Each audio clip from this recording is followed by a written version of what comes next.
Hey everybody, what is going on? I hope you guys are all doing well, and welcome to another tutorial video. In this video, I'll be explaining to you guys how you can temporarily lock your card on Cash App, so let's get right into it. Now, if you've misplaced your card, it is a smart idea to lock it, pretty much the same process as calling your bank, saying your card's been stolen or lost so that they can deactivate it and after unlock it at a later date.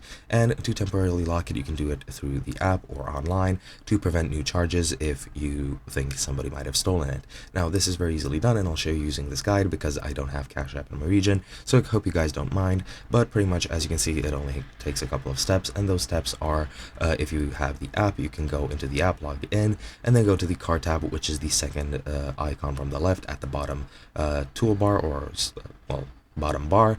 Then you just go to the card tab and select a lock card, and that should be pretty much it.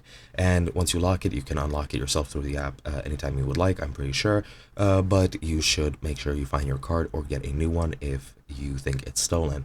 Now, to lock your card online, you just need to log into cash.app/account, and on the left hand bar, select money, and then toggle lock card in the card section on the right once you click it. And that should be pretty much it. It's as simple as that, and it's a very nice security feature from Cash App. Hope you guys enjoyed, and I'll be seeing you guys in another video.